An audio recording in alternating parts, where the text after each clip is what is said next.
Jimena mucho. Jimena Alay o Alay. Alay. Alay Bouchet de la Bouchot. Bouchot de la Rosa. ¿Es francés? Sí. Bouchot. ¿Pero cómo Jimena, se pronuncia? Bouchot. Bouchot. Bouchot. Jimena Alay Bouchot de la Rosa. Oye, ¿y Alay qué quiere decir? Alegría. Ay, ese nombre ya desde que lo escribiste, o sea, todo el mundo, ¡qué padrísimo está ese nombre! Pero hasta ahorita que me dices, Alay, suena así como vibrante. Alegría en vasco. Ajá. Sí, pero es como un nombre mixto, ¿no? O sea, es como... Pues quién sabe. No sé, es Alay, es como para hombre y para mujer, queda ¿Sí? para los dos. A mí me nota. Hay un Alain, ¿no? También. Yo tenía un hombre compañero, escuchado. sí, yo tenía un compañero en mi CRIT que se llamaba Alay. Se llama Alay. Maestra, eres maestra. En psicoanálisis.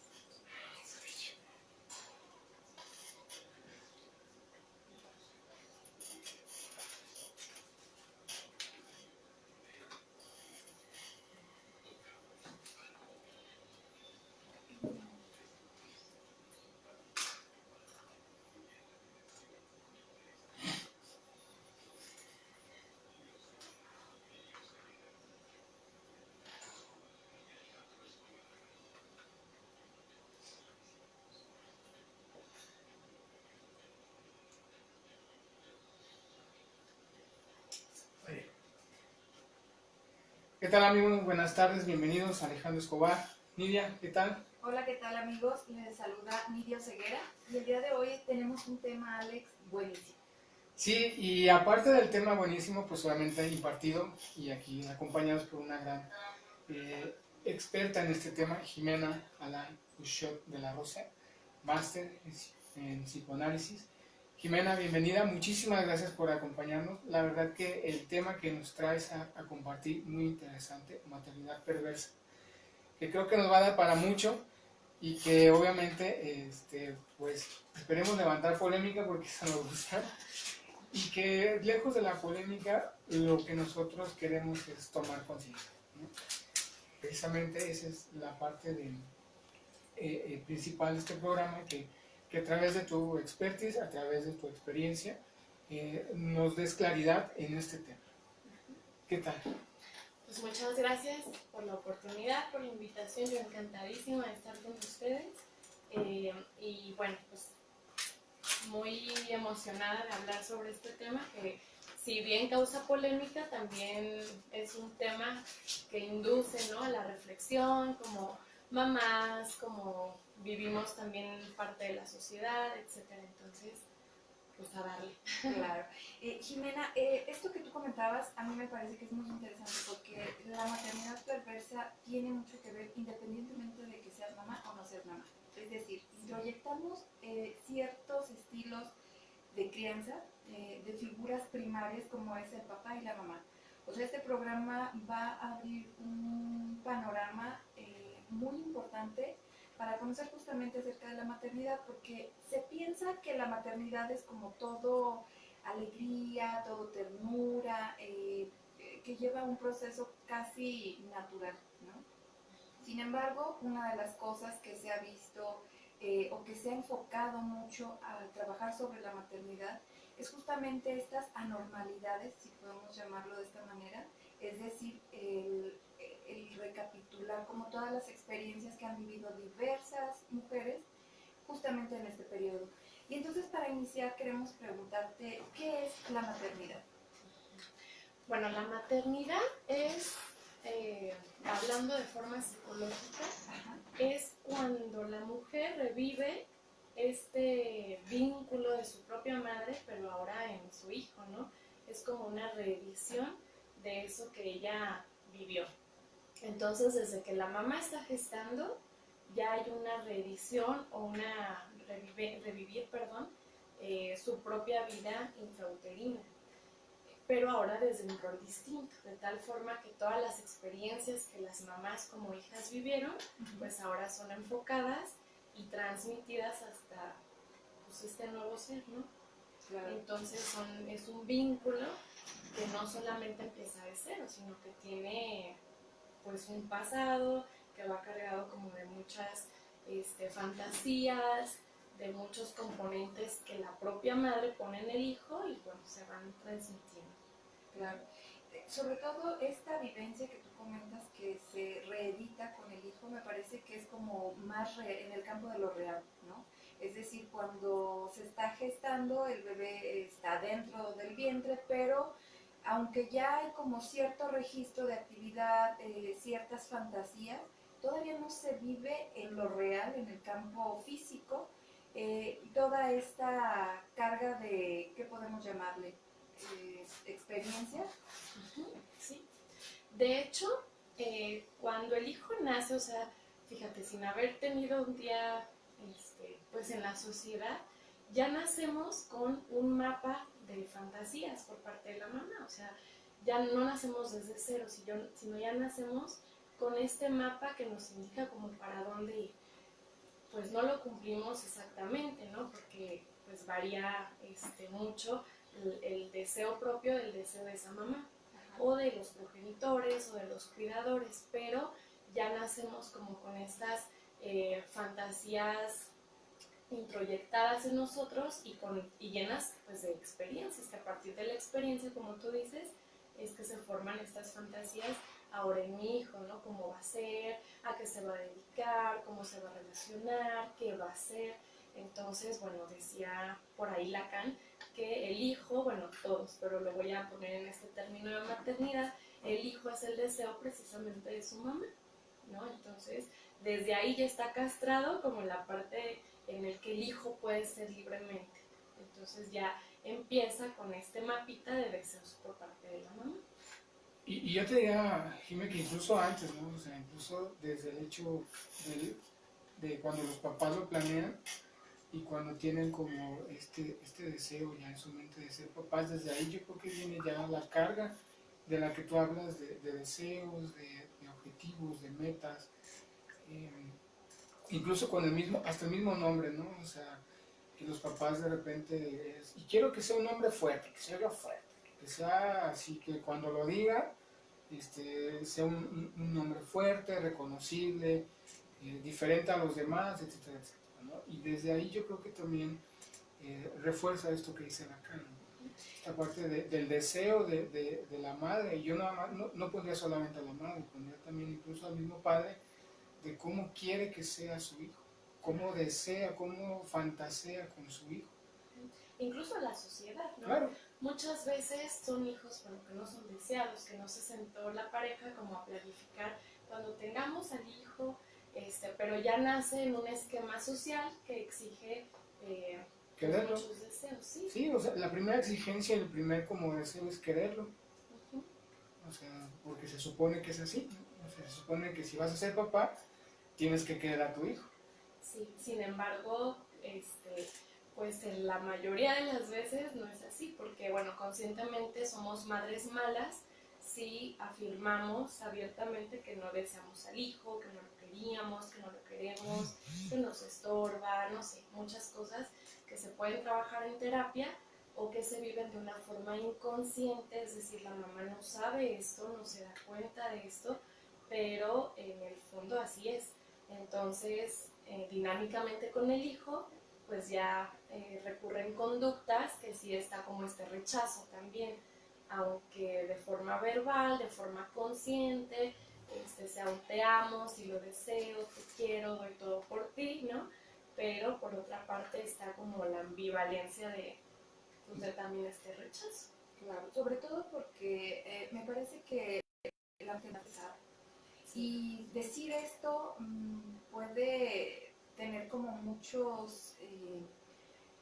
impacto en la sociedad, ¿no? O sea, seguramente alguien estará diciendo, ¿cómo crees? Pero mantenerte todos los días despierta en un estado de alerta no es como nada fácil ni sencillo.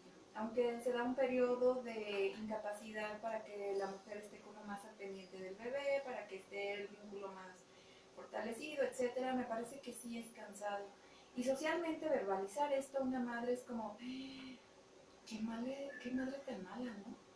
Sí, no es reconocido. Y menos en nuestra cultura, ¿no? Tenemos que ser esta madre abnegada, esta madre que da todo por su hijo. Entonces, pues muchas de las veces no es así, o sea, la mayoría de las veces los deseos en este vínculo, ¿no? Con este hijo no son 100% amor, la verdad es que no. Claro. Para que esto suceda, tenemos que hacer una recapitulación, Jimena. Es decir, para que estas historias de los hijos surjan, pues tiene que primero establecerse un vínculo con la pareja. Cuando este vínculo se establece, lo que sucede es, bueno, viene un proceso donde las personas, o las parejas específicamente, tienen estos deseos inconscientes de comenzar a gestar un bebé desde lo imaginario, ¿no? Existen estas famosas fantasías preconceptivas. Y entonces aquí una de las cosas es, ¿qué pasa con aquellos vínculos que se fracturan y antes de la llegada de los bebés? Por ejemplo, estoy pensando tal vez en una madre que estaba estable con su pareja y entonces tienen un accidente y fallece el papá. Este tipo de experiencias que vive la madre va a tener un impacto directamente en el pequeño.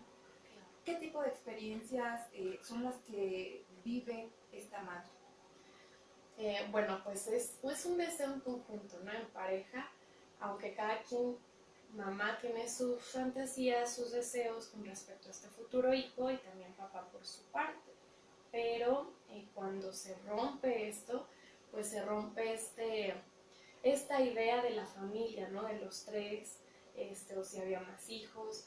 Entonces de pronto, bueno, el hijo no se vuelve como algo que aporta a la mamá, sino estorba, ¿no?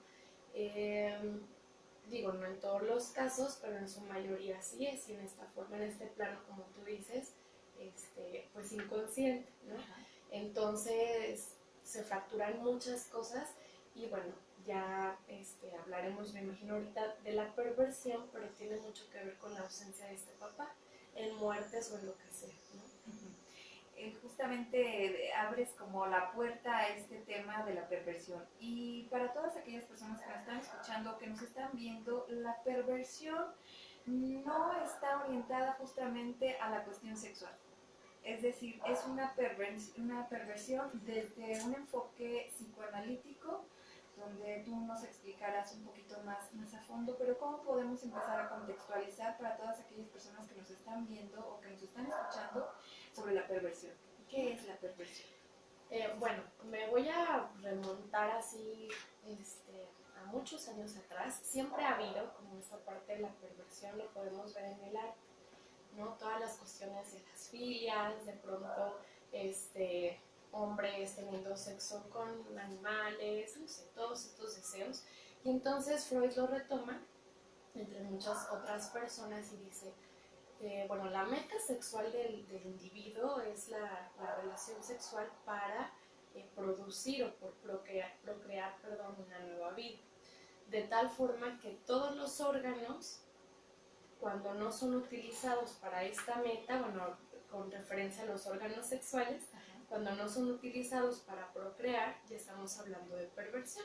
Y luego habla, ¿no? También de los órganos como la boca, como el ano, ¿no? Como todo lo que él basa en su teoría, cuando no es usado para el fin al que fueron hechos, o para los que fueron hechos, por ejemplo, la boca, pues el fin es comer, ¿no? La parte del alimento.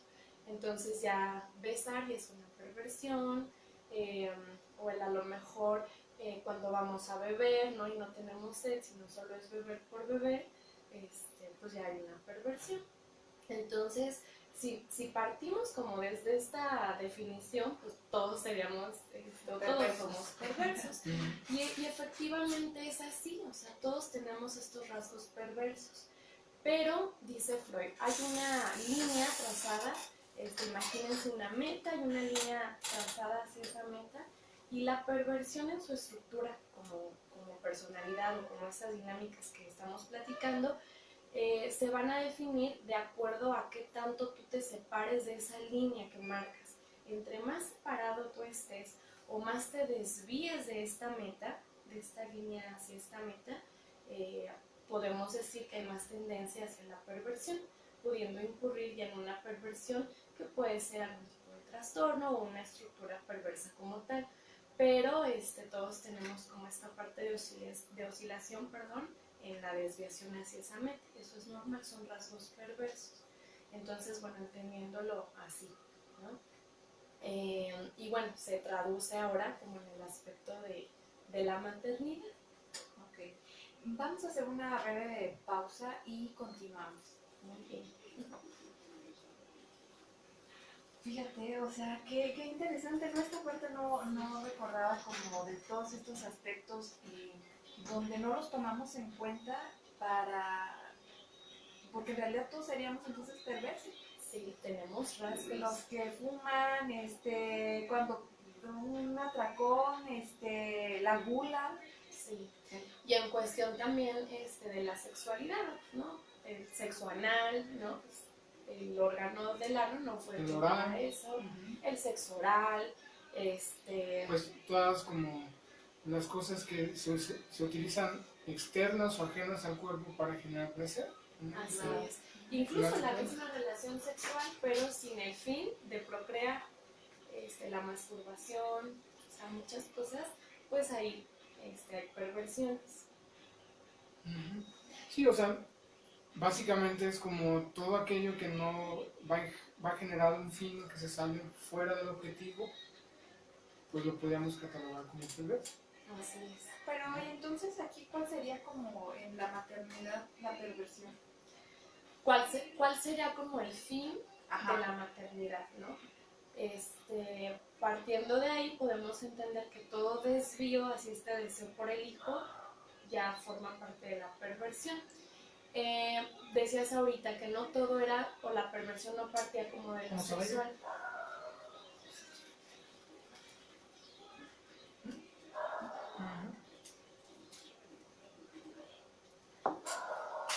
Amigos, continuamos aquí con nuestra invitada Jimena y nos estaba explicando fuera del aire justamente esta parte de la perversión dentro de la maternidad. Pensemos, por ejemplo, ya en la cuestión de la maternidad, hay un deseo en las teorías de desarrollo psicosexual que se basa en este deseo por los cuidadores, ¿no? O por nuestros padres. Son deseos obviamente con contenido sexual, pero no en lo erótico, o a lo mejor porque este niño no está formado pues en la genitalidad todavía. Sin embargo, sí hay sentimientos de satisfacción, de placer hacia los padres. Entonces, cuando este deseo, que todos pasamos por ahí, que es el conflicto edípico, ¿no? Se sigue en un momento, pues hay un deseo igual por los papás, pero también por los hijos. Hablemos del incesto, por ejemplo. Ya hay algo ahí que es perversión, o sea, si se fijan ya se sale de esta meta trazada que habíamos mencionado antes.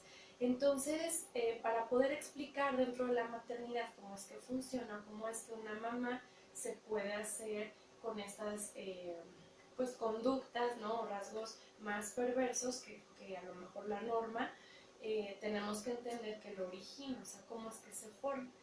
Y entonces, decía, Fonaggi se encargó de hacer como estas investigaciones en estos vínculos y la mayoría fueron mamás que fueron maltratadas durante su infancia. Pero el maltrato era sexual, ¿no? En su mayoría. ¿Cómo es el maltrato sexual? O sea, es parte del abuso sexual. Pero pues casi siempre relacionamos abuso sexual con la parte de la penetración y no necesariamente para que haya un abuso infantil en la índole sexual necesita haber penetración. ¿Cómo podemos abusar de un niño sexualmente? Estimulándolo, sobreestimulándolo pues sexualmente, mostrando cuerpos, tocándolo de una forma pues en la que lo erotizamos, por ejemplo bañándolo ya a determinada edad donde ya se podría bañar solo, la forma en la que hacemos la parte de la limpieza, ¿no? Cuando van al baño, cómo los limpiamos, cuando se bañan, cómo es que también limpiamos la parte de los órganos, y entonces estamos estimulando, pero pues libremente o socialmente aceptado, ¿no? Por ejemplo, estas mamás que de pronto se duermen con los hijos, que es más dado en casas pequeñas, ¿no? Donde no hay puertas y no hay cortinas, a lo mejor ya fuera de la ciudad, como en más de provincia, por ejemplo, no hay puertas, entonces no hay límites entre la intimidad. Entonces el hijo se da cuenta de las relaciones que los papás tienen, ¿no? En la forma sexual, y todo eso va erotizando al hijo.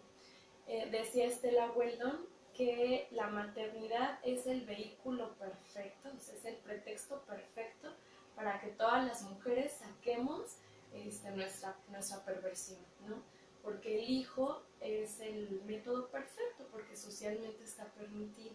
Se esconden muchas cosas dentro de una maternidad.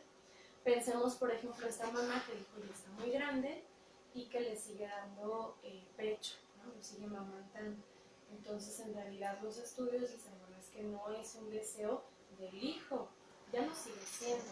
Sí es deseo del hijo, pero surge desde este deseo de la mamá. O sea, estimulado por la misma madre, ¿no? Claro. Porque la misma madre es la que puede parar esto. O sea, es hasta cierta edad ya, no ya te voy a dar y después ya, ¿no? Pero la misma mamá lo sigue Así impulsando. es. Y es esta parte en donde, bueno, hay más disfrute de parte de la mamá que de parte del hijo, ¿no? ¿Cómo lo voy a dejar? Es que llora, no acepta el biberón, digo, es un ejemplo, pero se erotiza al hijo. Cuando hay besos también. ¿Cuál sería la edad que ustedes consideran desde el punto de vista psicoanalítico de dejar de dar, por ejemplo, pecho a un niño? Muchas veces incluso no es como ni el tiempo. Nos vamos por fases y muchas veces los bebés no son amamantados, ¿no? Directamente. Dice la teoría, bueno, es que no es el que se amamante o no, sino la forma en cómo se hace.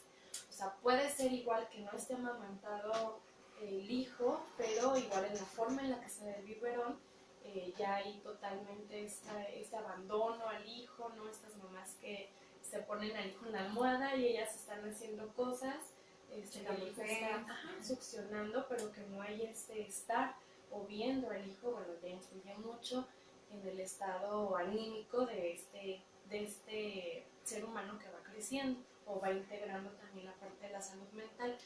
Pero, bueno, hay diferentes información, ¿no? Como a los 3 meses, a los 6 meses, no sé, eso va a depender obviamente de lo que dice el médico, de cómo también tú te vas despegando, pero que se tiene que ir dando conforme, pues, lo de afuera te vaya indicando ya es tiempo, ¿no?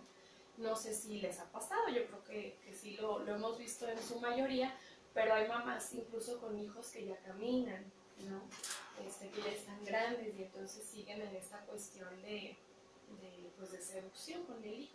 Ya se pierde esto natural a una parte de seducción, ¿no? Entonces, este mismo entorno te va marcando cuando ya es tiempo de irlo soltando. La sobreprotección podríamos también decir que es una perversión de la maternidad. Sí, es que es bien importante porque fíjense, con esta mamá maltratada sexualmente se dan muchos trastornos del apego. ¿Qué es esto? En realidad el hijo no alcanza a concebir las funciones de mentalización, las funciones reflexivas que debe de tener naturalmente en este vínculo. ¿Qué es eso, no? La función reflexiva. Es cómo el hijo aprende por medio de su mamá a pensar sobre los sentimientos y pensamientos del otro. Es decir, mi mamá se preocupa por mí, piensa en mi estado emocional y en mi pensamiento y en lo que yo puedo sentir a través de sus acciones y entonces me cuida. Entonces yo aprendo automáticamente a pensar en ella también, en sus pensamientos, en su estado emocional, a través o derivado de mis consecuencias. Y automáticamente empiezo a pensar en los estados anímicos de los demás. Pero con estas mamás que han sido pues abusadas de esta forma en la que platicábamos, la función reflexiva o este apego pues no se da, ¿no? Entonces se vive como esta forma ambivalente de, bueno, sí estaba la mamá, pero en algún momento no estuvo, o sí estaba el cuidador, porque no siempre hay mamá, pero entonces lo recibe como un doble mensaje de amor y de rechazo, y entonces se ve la ambivalencia. Y precisamente en esta sobreprotección pues son dobles mensajes, o sea, lo sobreprotejo porque lo amo, pero a la vez hay una destrucción. Al hijo se le destruye totalmente cuando hay sobreprotección, se le agrede, es una forma de agresión. Decía Klein, ¿no? que lo esencial de la vida psíquica, de salud mental del hijo, es que la mamá fungiera como esta piel del hijo.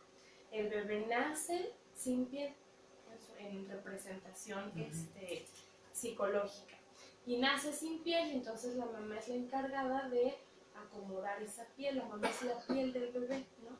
Y a través del desarrollo le va proporcionando su propia piel, de tal forma que cuando ya tiene piel ya se va a despegar de la mamá. Pero cuando no hay esta piel, como este vínculo que les platicaba, entonces el niño crece despellejado, pero es un despellejamiento psíquico. En realidad siempre va a estar buscando quién sea su piel, ¿no? Y en este caso, pues el hijo es el pretexto ideal para que él funja también como su propia piel, como en algún momento lo buscó de esa mamá, o sea, va a estar en constante carencia de sentirse completa. Entonces ahora el hijo es la parte esencial para que ella se complete. Claro, cuando esta piel no es como proporcionada al hijo, estamos hablando en una etapa específicamente de la infancia. Pero ¿qué pasa o qué repercusión tiene a futuro con estos niños que justamente no tienen como esa eh, investidura de la madre? Bueno, lo vemos en terapia, por ejemplo, son personas que tienen ciertos trastornos o ciertas dificultades en la sexualidad. Y de la sexualidad parte todo, ¿no? Bueno, desde el psicoanálisis así es, porque somos seres sexuales, no necesariamente refiriéndonos a la genitalidad, sino a la sexualidad plena del ser humano. Entonces vivimos con muchas faltas cuando esto sucede. Tenemos disfuncionalidad con la pareja, con los hijos, y en el propio ser también, porque siempre nos vivimos de una forma incompleta. Percibimos a nuestro entorno como amenazante, como persecutorio, no percibimos a esta mamá más buena, ¿no? Y tiene mucho que ver esto, porque cuando pasa eso del niño despellejado, que bien es en la primera infancia, o sea, desde el momento desde la gestación y los primeros añitos, ¿no? Los primeros meses son cruciales. El hijo empieza a introyectar dos mamás, una buena y una mala. Prescinde esa mamá, la divide. No puede pensar que las dos mamás vienen de una sola, sino que es una representación de una mamá buena y una mamá mala. Y bueno, ¿por qué pasa este fenómeno de que los dividen? Porque imagínense, si juntamos a estas dos mamás, si las unimos, es más el contenido malo. Entonces, esto malo acabaría con lo poquito bueno.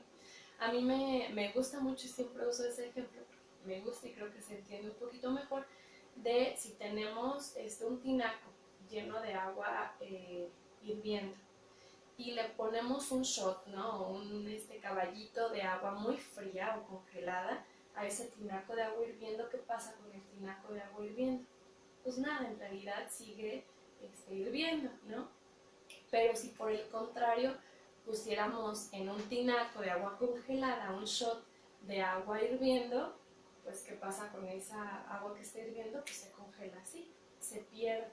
Y es como estas dos, como estos dos vínculos afectivos de la mamá, como es mayor este contenido helado y frío, destruye a esto que sí hay cálido en la fusión. Entonces por eso se tiende a dividir estas dos mamás, y no necesariamente tengo mamá 1 y mamá 2, ¿no? O la mamá buena y mal, no, pero psicológicamente sí se hace esa división. O sea, hay una mamá que es buena en ciertas actividades o en ciertas conductas porque es una mamá que erotiza, que también seduce, pero por otro lado hay una mamá que todo el tiempo está destruyendo, por ejemplo con esta sobreprotección, o con este engolfamiento que de pronto no deja que el hijo sea independiente, ¿no? O se vaya de los brazos de la mamá.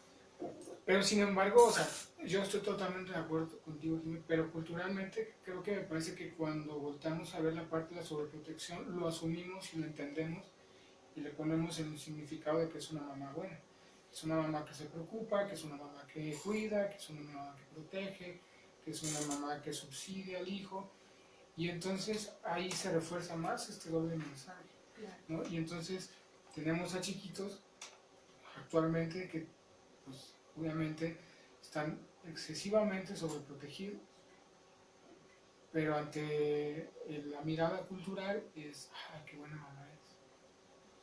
Que me parece que ahí está justamente el punto de quiebre, ¿no? O sea, la mamá, parte de las funciones es esa, el cuidado, la atención, pero la dificultad radica cuando esa sobreprotección, que justamente a mí me encanta cuando tengo sesión con papás, es como una manera sutil donde no alcanzamos a percibir cuando estamos cuidando a cuando estamos sobreprotegiendo. Y la sobreprotección es eso, es una agresión hacia el otro.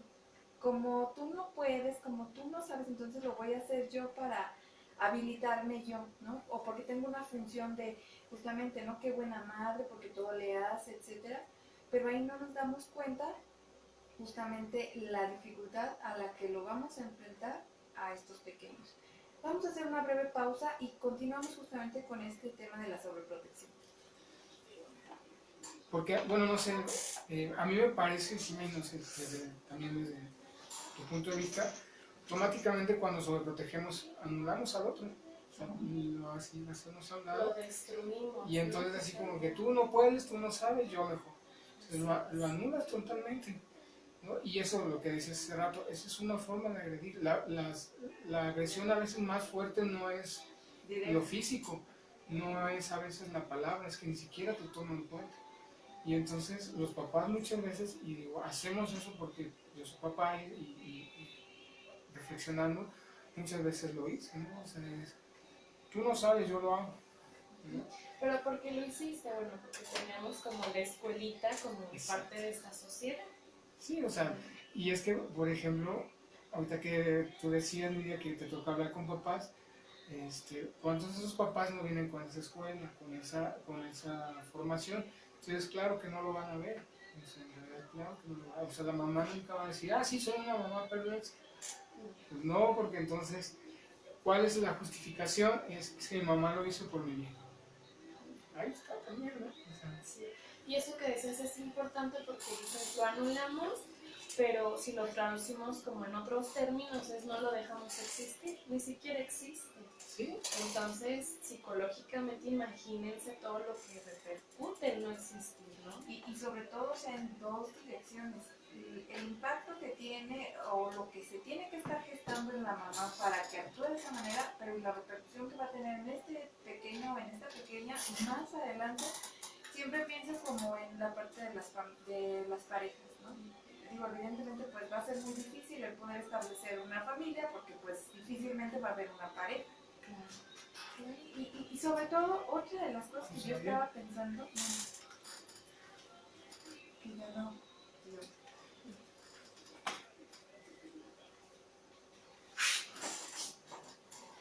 Muy bien, amigos, bueno, seguimos y platicamos fuera del aire que pues una manera de agredir a hijos es esta anulación, ¿no? A través de la sobreprotección, a través de ese mensaje tan sutil que le damos de tú no puedes, yo lo hago por ti, y que obviamente esto impacta en el niño, ¿no? Pero también hay que revisar qué está sucediendo en la mamá para que haga este tipo de conductas, ¿no? O sea, lo hablabas muy bien, Jimé, al principio que decías, a veces la mamá vive a través del hijo, ¿no? Y creo que eso es una de las principales causas, o sea, es eso que no pude hacer o eso que no me dejaron hacer, ahora yo lo voy a vivir y lo voy a hacer a través de mi hijo.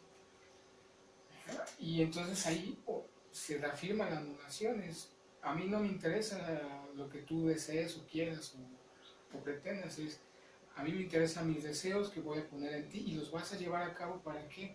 Para entonces verlos realizados. Sí, y a lo que les decía, al anular, pues no se deja existir, o sea, en realidad no dejo que mi hijo exista.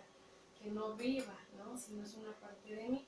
Precisamente en este pasado que estamos platicando, que suele suceder en estas mamás, tienen una ganancia ahora con este nuevo rol, porque ahora ellas tienen el control de este vínculo, ahora ellas tienen el control de este abuso, vuelven a revivir eso que pasó, pero desde un rol diferente. Es decir, en esta ocasión ellas no son las abusadas, ¿no? Son las maltratadas. O sea, se convierten en victimarios. O sea, pasan de ser víctimas a ser victimarios. Que, es, que en el ciclo de la violencia es muchas veces lo que sucede. La víctima, en algún punto, se convierte en victimario. ¿No? Y otra vez, y otra vez, y otra vez. Y precisamente, bueno, ahora ella es portadora también como de esta erotización, de este control, pero bueno, algo que hay que recalcar, que no es precisamente que todo se disfrute. En algún momento, cuando se despierta la parte sexual en un niño, cuando la genitalidad todavía no está instaurada, cuando no hay una maduración psicológica todavía para recibir esa información, se despiertan muchos sentimientos culposos. Es una culpa tormentosa, pero ambivalente también, porque por un lado hay placer, pero por ese placer que todavía no hay maduración para asimilarlo, también se generan culpa. Entonces la mamá va creciendo y va viviendo con este placer y culpa, placer y culpa. Y desde la concepción del hijo se puede ver esta ambivalencia. Por ejemplo, el rechazo y el deseo, ¿no? Lo vemos simbólicamente en el embarazo. Se rechaza al hijo a través de los vómitos, de los ascos, ¿no? Y entonces la mamá está pues, consecutivamente rechazando esto, pero por otro lado está la culpa o la necesidad de reparar de forma inconsciente y de incorporar eso que ya vomité a través de los antojos. Y entonces a través de los antojos ya quiero otra vez integrar este bebé, si lo quiero desear. Entonces va la ambivalencia todo el tiempo. O sea, en realidad sí la mamá es consciente de, pero pues lo niega, ¿no? Es como no verlo. Claro.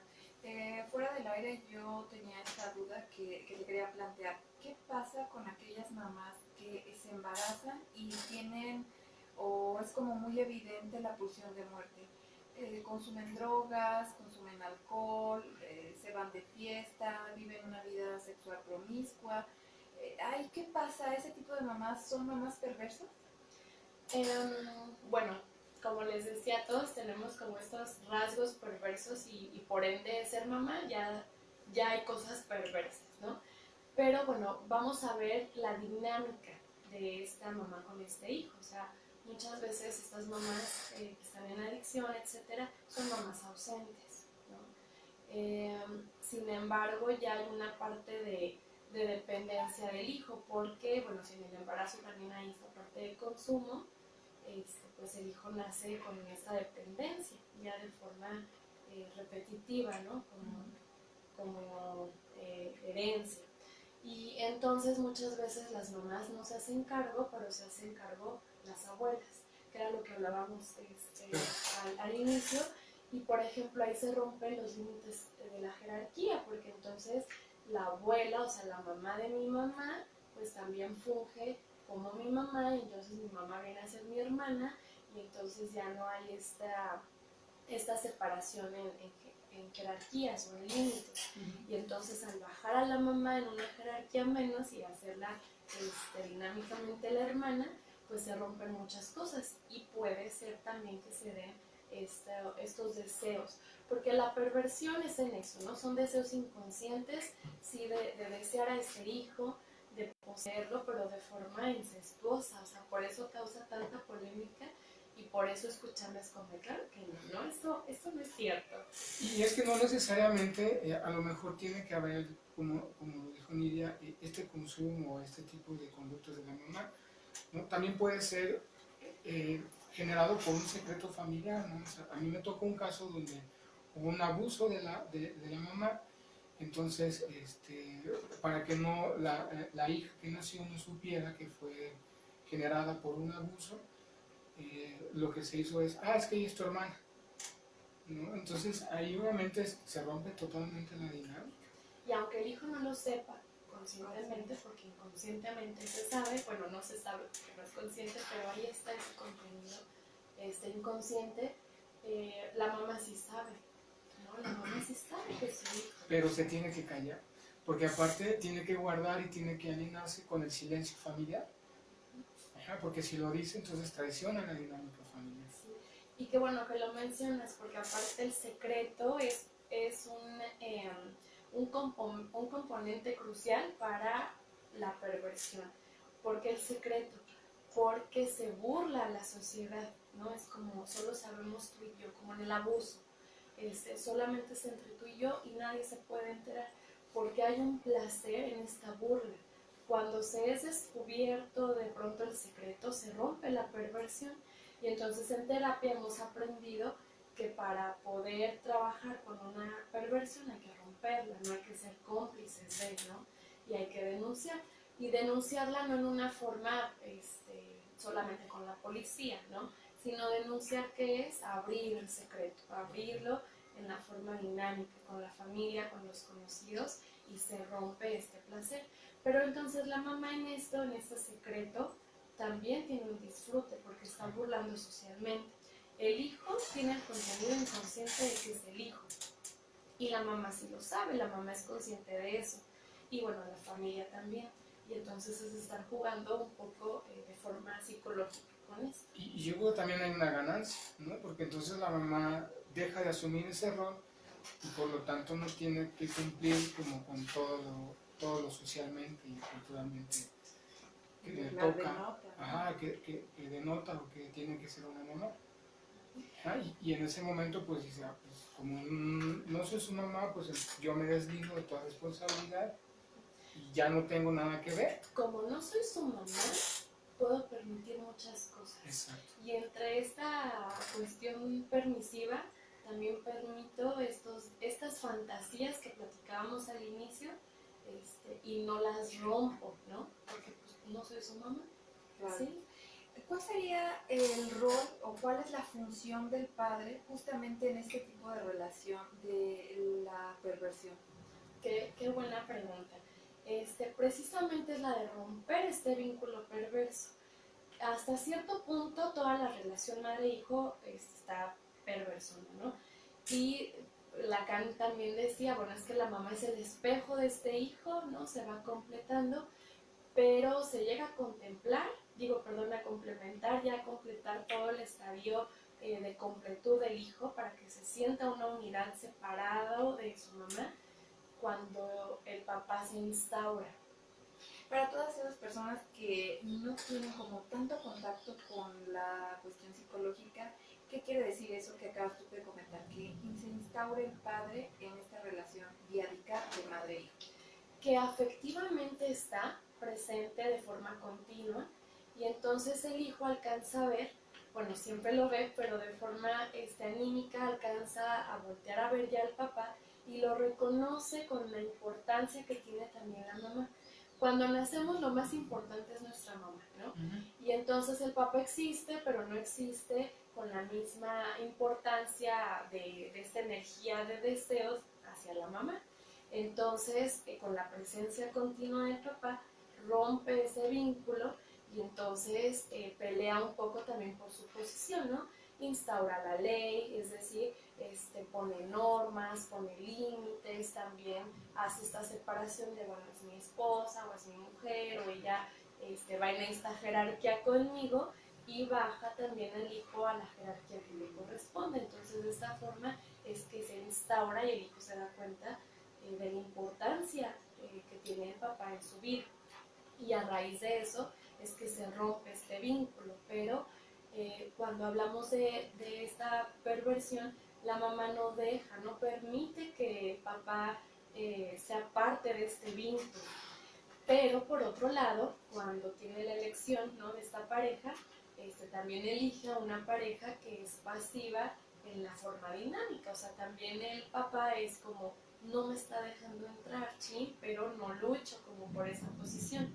Entonces siempre se habla de una corresponsabilidad, o sea, tanto la mamá disfruta retener al hijo como el papá disfruta o le es cómodo no intervenir en este vínculo. Claro, y ahí se se refuerza más todavía lo que decías hace un momento, Jimena, que ahora la mamá es la que tiene el control y eso hace que pues obviamente ella sienta esta satisfacción y siente este placer porque entonces al final del día ella va a tener el control sobre la dinámica familiar, sobre los hijos, porque a lo mejor estamos hablando de uno, pero pueden ser dos, tres o todos los que se tengan. O sea, simplemente revisemos la cultura mexicana, es 7, 8 hijos o más y todos así alrededor de la mamá. Y de grandes, ¿no? Y con Claro, o sea, familias. en mi familia pasa, Sí. o sea, en mi familia es así de todos con la abuela, todos con la abuela y el abuelo. Claro, Bueno, que hay no una lo veo. frase, ¿no? O sea, la mamá es la mamá. Y no hay, Sí. es como, no hay cabida justamente para esta parte del padre. A mí me gustaría que hiciéramos una breve pausa, pero continuáramos justamente con esta parte donde a la mamá, justamente la maternidad le da un sentimiento de omnipotencia en apariencia. Que muchas veces cuando esto no se logra equilibrar, pues bueno, llega a tener repercusiones justamente con los hijos. No se vayan, continuamos. Voltea a verte, Alex, no se vayan. No, y esto es súper interesante, Jimena. O sea, estamos así como, bueno, yo estoy así como, oye, ¿cuántas cosas no repercuten en todo? O sea, casi que como decía Pichon Rivier, ¿no? O sea, de manera transgeneracional e intergeneracional, la maternidad va a tener implicaciones fuertes. Sí, fíjate que yo tengo un caso de una mamá y entonces de repente era así como bien curioso porque decía, es que el papá no me ayuda como me tiene que ayudar. Y yo así, no lo ayuda como me tiene que ayudar o no lo ayuda como usted desea que le ayude. Sí. Y es que desde la elección, o sea, eso es algo que tenemos que entender, que desde que elegimos a una pareja, que ya después ya hablamos pues de la pareja y todo, pero desde la elección hay una ganancia, o sea, por algo estoy escogiendo esa persona que no va a ser la funcionalidad paterna, ¿no? O sea, ya hay una ganancia con este vínculo. Sí, Pero a sí, nivel sí. inconsciente, claro. Porque Claro. eso, o sea, eso yo creo que la gente sí lo entiende, pero hasta que ya pasa, ¿no? O sea, hasta No, que ya hay y hijos. aunque pase, Hasta o sea, que lo y trabajas hasta en que lo terapia por trabajas, ahí. claro. O sea, es por ejemplo, no solamente es la ganancia, me parece, también es el patrón de conducta, la historia de vida que traes, la carga transgeneracional que llevas, ¿no? O sea, ¿por qué la mamá es soltera y luego la hija es soltera y luego la hija de la hija es soltera? O sea, eso es la ganancia. ¿No? O sea, hay que revisar la línea femenina de esa familia para entender. Porque si no caemos en lo mismo. Claro, porque también. Amigos, continuamos y estábamos hablando fuera del aire justamente de esta elección inconsciente que hacemos de nuestra pareja. Esto es como la antesala de la maternidad, justamente de la maternidad perversa. Continuamos con nuestra especialista Jimena. Muy bien.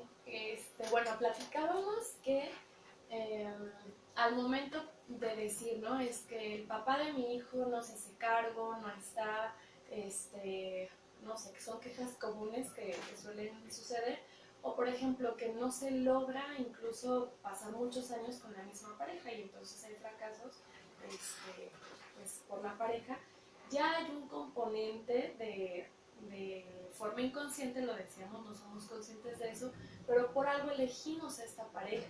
O sea, en realidad, en el plano inconsciente sí había una ganancia, sí había una búsqueda, una repetición de patrón con tener a una pareja así. Hay un meme en el Face, ¿no? Bueno, no sé si es meme, pero dice, bueno, ahora sí le hablas mal a tu hijo de su papá, diciendo que tú fuiste la que lo escogiste para que fuera pues el papá, ¿no? Entonces, bueno, todo eso se descubre en terapia. Pero hablábamos también del control, ¿no? Que me preguntabas antes de salir al aire, ¿cómo es que la mamá generaba este control o qué ganancias sobre el control tenía? Y precisamente es esto, desde la elección y la búsqueda de pareja, ya hay algo firmado, ¿no? En el futuro de decir, tú vas a tener el control y el manejo también de este vínculo madre-hijo o hija, ¿no? Porque estamos hablando hijo, pero bueno, aquí es hijo e hija, ¿no? Y entonces ahora en este control la mamá busca la voracidad del hijo de va a ser conforme mi deseo, ¿no? Y este deseo obviamente es fusionarlo con ella, pero a la vez lo destruye. Claro, esta parte que acabas de decir a mí me encanta porque cuando yo la escuché por primera vez en psicología, me pareció algo sumamente fuerte, pero sumamente agresivo. La voracidad del hijo. Y la voracidad tiene que ver justamente con cómo la mamá se va comiendo a estos pequeños. Pero en la actualidad, las generaciones actuales, sucede también un fenómeno contrario. Es el hijo el que se come a la mamá. ¿Qué nos puedes hablar de esto? Bueno, lo decíamos, ¿no? Es una repetición pues, de patrones. Entonces, en esta voracidad, o sea, vemos este hijo que pega, ¿no? Por ejemplo, me voy al ámbito escolar. Este alumnito que pega, bueno, es agredido, ¿no? Y de algún lado está aprendiendo la parte de la agresión. Este niño que de pronto es abandonado por sus compañeros, por la misma maestra, ¿no? Pues también está repitiendo un patrón en la dinámica, es abandonado en la dinámica. Y este niño voraz que de pronto se salta límites y todo, bueno, también es que están incurriendo en saltarse los límites. Y algo que hay que aprender en el tratamiento se hace es hasta dónde es la mamá y hasta dónde es el hijo. O sea, dónde termina la mamá, dónde termino yo como mamá y dónde empieza él como mi hijo. Porque este límite no está claro. Pareciera que inicio desde mí como mamá y termino hasta la punta del pie del hijo, ¿no? Y en realidad no, hay que hacer esta separación. Y estos hijos voraces que de pronto la mamá dices que no me hace caso, no me obedece, le digo, le hago y no funciona. Bueno, pues son estos dobles mensajes en realidad, o esta ganancia que veíamos de, pues te permito hacer lo que yo quiero también que hagas, y eso que quiero que hagas es que no me hagas caso, porque mientras no haya autoridad, reforzamos menos el que soy tu mamá. No sé si me expliqué. Sí. Que esto me parece que da para una charla a futuro justamente de los límites claros justamente en esta relación diádica de una mamá donde es permisiva y entonces este chico justamente o esta chica lo que hace es transgredir los límites, porque me parece que eso es como una constante en el consultorio, ¿no? Es que no lo puedo controlar y entonces vemos que es un niño, una niña de 4 años, 5 años, 3 años, ¿no? Siempre les pongo el ejemplo, bueno, ¿qué va a pasar cuando tenga 15? Ahorita tiene 5 y no lo puede controlar. Antes de seguir justamente avanzando de este tema, ¿dónde te podemos encontrar, Jimena, para todas aquellas personas que se están preguntando? Bueno, pues yo trabajo en Pátzcuaro, soy de allá. También a veces estoy aquí apoyando en algunas cuestiones en Morelia, pero bueno, les paso mi teléfono y mi red social en Facebook, que me pueden encontrar como Jimena Boucho. Ahí estamos para servirles y mi teléfono es 434-107-8673. Trabajamos ahí en la consulta privada, en psicoanálisis obviamente. Digo obviamente pues porque es mi bandera, la bandera que porto, para lo que se ofrezca. Muchas gracias por el espacio. No, al contrario, muchas gracias a ti porque me parece que este tema abre un panorama de diferentes temas que podemos abordar, pero sobre todo diferentes, desafortunadamente, problemáticas que enfrentan muchos padres fuera de este espacio radiofónico, ¿no? Y entonces no necesitan justamente transgredir o violentar a los pequeños, necesitan acercarse a estos espacios terapéuticos donde puedan entender por qué el comportamiento es como es. Siempre atrás de una conducta está una historia de vida y esta historia de vida está impregnada de vínculos donde tenemos que trabajarlos. Es fuerte, es doloroso, pero es liberador, sumamente liberador el poder acudir a un proceso terapéutico. Nuestra constante, tanto de Alex como mía, es aquellas personas que detecten algo, aunque no sepan qué sea, acudan con un especialista, acudan con el psicólogo, acudan con el psiquiatra. ¿Por qué? Porque es justamente esa maraña que tenemos de improntas, es decir, de esos chips que se nos quedaron como en etapas muy tempranas, los estamos reproduciendo y es justamente con estas generaciones que podemos hacer esa modificación. Sí. Y bueno, que se vayan como con esta reflexión hoy de esta plática, cuando no se puede con el hijo, precisamente lo que comentabas, piensen en que el hijo es el síntoma de los papás, ¿no? Mi hijo, la problemática de mi hijo es mi síntoma. Lo estoy enfermando, de alguna forma algo no estoy haciendo bien, pero no me doy cuenta, porque obviamente si me diera cuenta, pues lo hubiera cambiado eso, ¿no? Claro. Entonces no soy consciente de eso. Y en el proceso de terapia es más fácil llevar al hijo, ¿no? Y decir, tiene un problema, atiéndamelo, y cuando trabajas con el hijo, no hay problema, pero a la hora de citar papás o de trabajar con papás, entonces es cuando ya no parece tan bien. Pero bueno, que se sientan que hay una salida, obviamente, que la terapia no es pues para los locos como habitualmente se está acostumbrado, ajá, sino que es más bien para esa persona que de pronto tiene un malestar, ¿no? En la conducta, un malestar emocional, así como, bueno, me duele la muela, voy con el dentista, me duele, no sé, el estómago, voy con el doctor. Pues cuando duele de pronto algo en la dinámica o en estos vínculos o en esta cuestión emocional, sea cual sea, y en esencia, bueno, ahorita con los vínculos con los hijos, que me parece que está ahorita muy actual estas problemáticas, puedan ir entonces a consultar pues, al especialista, que en este caso es la psicoterapia. Claro. Alex, algo como que a ti te gustaría que cerráramos. Pues muchísimas gracias, Jimé.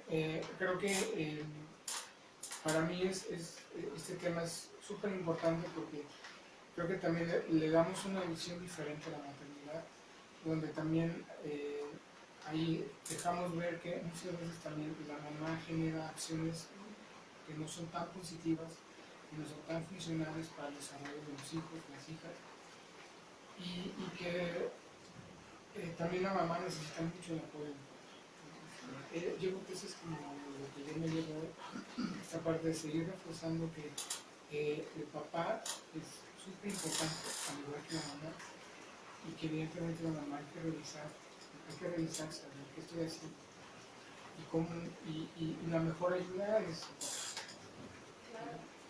ahí, sea como sea, o sea, puntos separados, pero la mejor ayuda es el papá. Claro, porque acabas de decir algo muy importante. Esta parte donde independientemente de la condición civil en la que se encuentren, son los que edifican un proyecto de vida que son los hijos. Y entonces esta parte a mí me encantó, Alex, donde dices, la mamá necesita del papá. Sí, necesitamos apoyar mucho la salud mental de la madre, porque es justamente la que está criando, pero no tiene que criar sola. Están estas redes de apoyo y este pilar fundamental que es el padre, donde le va a permitir instaurar y diferenciar justamente esta relación diádica enfermiza que es la maternidad perversa. En algún lugar leía, no recuerdo el autor, pero decía que perverso es todo aquello que deshumaniza, donde no me interesa la parte del otro, sino me interesa que seas un fin, ¿no? Y entonces aquí esta parte me encantaría que pudiéramos cerrar con esta parte. Cuando humanizamos nuevamente al otro, me parece que podemos quitar esa parte perversa, pero con la instauración de la ley. Es decir, si yo tengo instaurado esta ley, este papá, estos límites claros, seguramente va a ser más fácil el poder instaurar límites en la siguiente generación. Sí, el hijo deja de ser fetiche, ¿no? Claro. Objeto de deseo, hagamos papá. A ver quién es mejor papá, si mamá o papá. Claro, y recordemos, no estamos en competencia. No. El papel que tiene el padre es esencial y aunque sea una mamá súper fregona, nunca va a ser un papá. Viceversa, ¿no? El papá que sea un papá ejemplar nunca va a poder sustituir el lugar de la mamá. Entonces, permitámosle crecer a los niños y a las niñas justamente con estas dos figuras lo más sanas posible. No nos queda más que agradecerte, Jimena. Muchísimas gracias. Nos has dejado mucha información, mucha reflexión también para las personas que nos están escuchando y nos están viendo a través de Facebook. Muchísimas gracias, Alex. Pedro, muchísimas gracias. Gracias a todos nuestros amigos de Facebook. Nos vemos el siguiente viernes. Gracias. Gracias. ¿Y entonces, ahorita, Sí. El culo.